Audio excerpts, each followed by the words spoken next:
Bonjour et bienvenue dans ce module création et configuration d'un espace projet avec Azure DevOps. Alors pour ce faire, vous cliquez simplement sur le bouton créer un nouveau projet. Vous allez entrer le nom de votre projet, sachant que vous avez la possibilité de le changer par la suite. Vous pouvez choisir de mettre le projet en public ou privé. Et ensuite, dans la zone avancée, vous allez pouvoir choisir le type de contrôle de code source que vous voulez utiliser, Git étant très recommandé aujourd'hui. Et ensuite, vous allez pouvoir choisir le modèle de processus. Dans notre cas, nous allons choisir Scrum. Ces quelques clics de souris nous permettent en fait d'instancier un projet d'équipe qui va contenir l'ensemble des artefacts nécessaires à la construction d'une solution logicielle avec un repository de work item contenant le product backlog. On va avoir ce qu'on appelle un repository qui va contenir le contrôle de code source et tous les fichiers de code. On va avoir les pipelines qui vont nous permettre d'avoir une approche DevOps avec de l'intégration continue et du déploiement continu, la partie test plan et artefacts. En plus de ça, dans la partie overview, vous allez avoir tout ce qui est partage avec le wiki, les vues analytiques et également tout ce qui est dashboard. Voilà.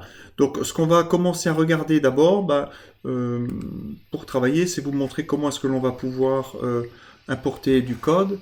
Donc, pour cela, on va pouvoir aller récupérer, par exemple, du code qui est stocké dans GitHub pour le repositionner dans Azure DevOps. Donc là, je vais simplement coller l'adresse du code Talent Agile Shop, donc le fameux site web de e-commerce de produits agiles que l'on va utiliser pour vous montrer comment il est simple de le rapatrier.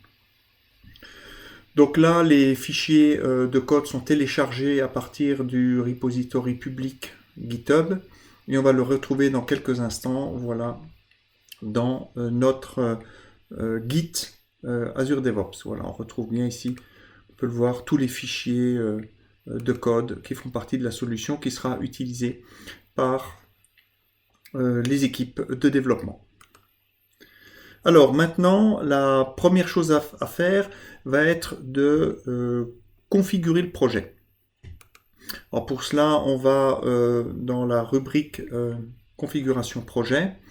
Et là, on a essentiellement deux types d'éléments à configurer, ce qu'on appelle les itérations et les areas.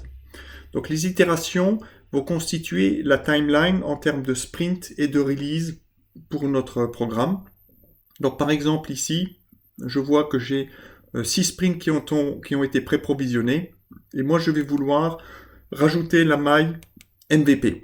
Donc pour ça je vais rajouter un enfant que je vais appeler MVP par exemple, donc vous pouvez l'appeler comme vous voulez. Et je vais décider que mon MVP va être constitué par les 3 ou 4 premiers sprints. Voilà, et ensuite on pourrait créer une release 2 par exemple. Tout simplement. Et dans la release 2, nous mettrons les sprints 5 et 6. Alors le point avantageux qu'on a au niveau d'Azure DevOps, c'est que vous allez pouvoir pour chacun de vos sprints décider en fait de la longueur des sprints. Donc en imaginant qu'on commence le 23 mars, donc hier, et que l'on aille qu'on ait des sprints de taille à 2 semaines, donc on finirait le vendredi 3 avril. Voilà. Je sauvegarde ceci. Et ce qui est bien, c'est qu'après, quand je cherche les dates des suivants, il va automatiquement me calculer la même longueur pour l'ensemble des sprints, ce qui est plutôt très pratique.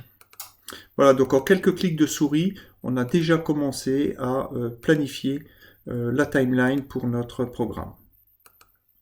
Voilà, je vais m'arrêter ici. Donc, ces sprints pourront être partagés au travers des différentes équipes.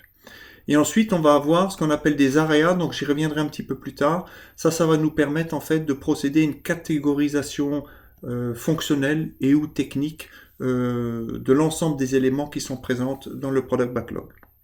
Donc, quand on travaille en mode agile, le mot d'ordre, c'est toujours les personnes, hein, donc les équipes. Donc, une des premières choses que l'on va faire dans ce projet-là, c'est de configurer des équipes. Alors, pour cela, je vais d'abord aller créer les équipes. Donc là, j'ai une équipe qui porte le nom, en fait, du programme complet. Et là, comme on travaille sur un site web, on va dire qu'on a une équipe front office. Voilà, que je crée. Et ensuite, on va avoir une équipe back office que je crée également. Voilà.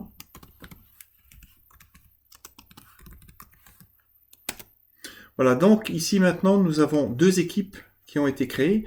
Donc après, bien évidemment, on va pouvoir rajouter des personnes dans ces équipes-là et créer donc une charge en jour pour chaque équipe, ce qui nous permettra de faire le forecast de ce qu'on sera capable de délivrer.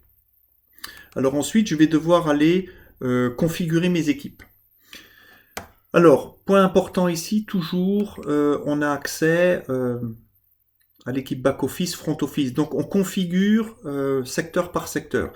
Donc, je vais commencer par l'équipe globale. Donc, l'avantage de l'équipe globale, c'est l'équipe du programme qui va pouvoir avoir accès à l'ensemble des artefacts. Donc là, ici, je veux pouvoir afficher toute la hiérarchie Epic, Feature, Backlog Item. Je spécifie les jours travaillés et je spécifie ici que en Scrum, par exemple, les bugs sont gérés dans le Product Backlog. Donc, c'est l'équivalent d'une User Story, d'un Enabler. Ils sont présents dans le Product Backlog pour être gérés. Ensuite, rapidement, je vois les itérations que j'ai ici et les areas et potentiellement les templates. Je vais ensuite me positionner toujours dans Général sur l'équipe Front Office. Voilà. Donc là, pareil, j'ai les épiques et la même configuration. Sur les itérations, je vais rajouter juste celle du MVP. Donc je vais rajouter les itérations 1, 2, 3 et 4. Voilà. Donc ça, je vais vous montrer dans quelques instants, ça va rendre en fait ces sprints-là visibles pour la planification des sprints. Voilà. Et pour l'area ici, vous voyez que j'ai une area qui est front office, qui est affectée par défaut. Je vais y revenir dans quelques instants. Je termine juste la configuration pour le back office. Donc je suis dans l'équipe back office. Donc pareil, je veux voir des épiques au niveau du backlog et j'ai la même configuration ici. Au niveau des itérations, pareil, je vais me positionner sur celle du MVP. Voilà, donc j'ai bien mes 4 itérations du MVP. Et pareil, ici, je retrouve l'area, donc ce sera un filtre back-office. C'est ce qui va nous permettre en fait d'avoir deux product backlog dans le product backlog du produit global. Mais simplement, chaque équipe ne verra que son travail, comme on va le voir dans quelques instants. Voilà, donc voilà notre espace projet qui est créé. On a bien donc toutes nos itérations. Dans les areas, juste pour vous montrer le fonctionnement, donc par exemple dans le front office, on pourrait avoir à gérer par exemple le catalogue. Donc du coup, tout ce qui est à catégoriser dans le catalogue, on pourrait le mapper là-dessus. On pourrait avoir aussi par exemple la gestion des commandes. Donc après, chaque product owner va pouvoir entrer les axes de filtrage et de catégorisation de son backlog. Et dans le back-office, par exemple, on va avoir la facturation, etc. Voilà. Et donc, du coup, quand on va se positionner maintenant sur les backlogs, qui sont bien évidemment vides, je vais prendre le backlog du front office, par exemple. Voilà, qui s'affiche. Il est vide, mais vous voyez qu'ici, on a bien nos 4 sprints provisionnés pour l'équipe front office. Et on va bien avoir la même chose pour le back-office. Voilà, et on va retrouver le backlog consolidé de ces deux équipes au niveau global. Avec, là, ici, on avait gardé tous les sprints. Voilà donc pour le premier module. Je vous donne rendez-vous dans quelques instants sur la suite avec la construction et la gestion du product backlog. Merci.